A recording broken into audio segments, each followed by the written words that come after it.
नमस्कार.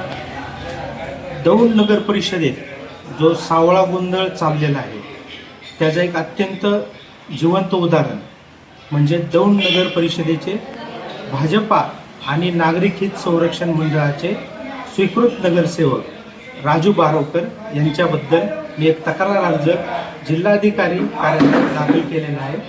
त्याची मी आपल्याकडे माहिती देत आहे. मी ॲडव्होकेट सुशांत वाघमारे, माझा पेशा वकिली आहे. मी कायदेशीर काही गोष्टी आपल्यासमोर मांडत आहे की दिनांक 25/5/2026 रोजी जिल्हाधिकारी कार्यालय पुणे यांच्याकडे भाजपा आणि नागरिक हित संरक्षण मंडळाचे नामनिर्देशित नगरसेवक श्री राजू भीमराव बारवकर यांच्या विरोधात स्वीकृत नगरसेवक पद तात्काळ रद्द करण्याबाबत मी पिटिशन दाखल केलेली आहे. यामध्ये त्यांची पूर्ण माहिती आहे नगरपालिकेतून घेण्यात आलेली की त्यांनी स्वीकृत नगरसेवक पद नामनिर्देशन अर्ज दाखल करताना त्यांनी जे ॲफिडेव्हिट दिलेले आहे त्या ॲफिडेव्हिटमधलीच मी माहिती आपणासमोर सादर करत आहे. त्यांच्यावर गंभीर 5 गुन्हे दाखल होत आहेत. त्यापैकी 2 गुन्ह्यातून त्यांची निर्दोष मुक्तता झालेली आहे, परंतु 3 गंभीर गुन्हे यामध्ये आहेत जेणेकरून ज्यामध्ये 376, 353, 354 जे की विनयभंग, बलात्कार, सरकारी कामांमध्ये अडथळा करणे, ग्रुपने भांडण करणे यासारखे गंभीर गुन्हे त्यांच्या विरोधात दौंड पोलीस स्टेशन येथे दाखल आहे. त्यामधील बलात्काराच्या गुन्ह्यातील जे प्रकरण आहे ते उच्च न्यायालयात सध्या चालू आहे.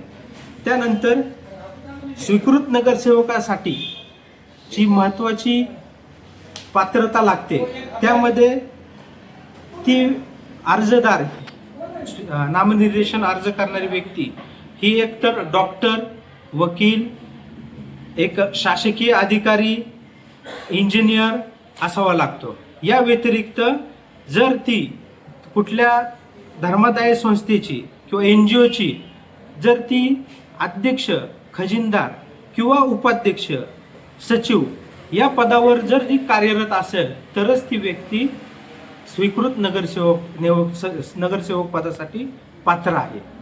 परंतु त्यांच्या नामनिर्देशन अर्जामध्ये त्यांचा व्यवसाय हा वीट सप्लायर म्हणून इथे नमूद केलेला आहे. वीट सप्लायर जर त्यांचा हा व्यवसाय असेल तर ते प्रोफेशनली डॉक्टर, वकील, इंजिनियर हे नाही आहेत. त्याच्यानंतरनं त्यांनी जे NGOचे डॉक्युमेंट जोडलेले आहेत त्या संपूर्ण NGOच्या डॉक्युमेंटमध्ये ते एक सर्वसाधारण सभासद आहेत. ते कोणत्याही संस्थेवर अध्यक्ष, सचिव किंवा खजिनदार अशा पदावर नाही आहेत. त्यानंतरनं सर्वात महत्त्वाचं की बारवकर यांनी ज्या संस्थेचे दाखले दिलेले आहेत त्या संस्थेने धर्मादाय आयुक्त कार्यालयाच्या अधिकृत पोर्टलवर अलीकडच्या काळातील आर्थिक ऑडिट रिपोर्ट जो वार्षिक अहवाल असतो तो आणि चेंज रिपोर्ट हे वेळेवर सादर केलेले नाही आहेत. अशा संस्थेचे ते सार्वजनिक संस्थेचे सभासद असल्यामुळं त्यांना या स्वीकृत नगरसेवक पदाचा लाभ घेणं हे बेकायदेशीर आहे. तसेच मुख्य आमची मागणी की जिल्हाधिकारी कार्यालयात हे पिटिशन दाखल केलेलं आहे. जिल्हाधिकाऱ्यांनी हे पिटिशन 30 दिवसाच्या आत निकाली काढणं हे कायद्याने बंधनकारक आहे. त्याच्यामुळे आमची जिल्हाधिकाऱ्यांकडे एक विनंती आहे की त्यांनी या प्रकरणाकडे गांभीर्याने लक्ष द्यावे आणि हे स्वीकृत नगरसेवक पद रद्द करण्यात यावे.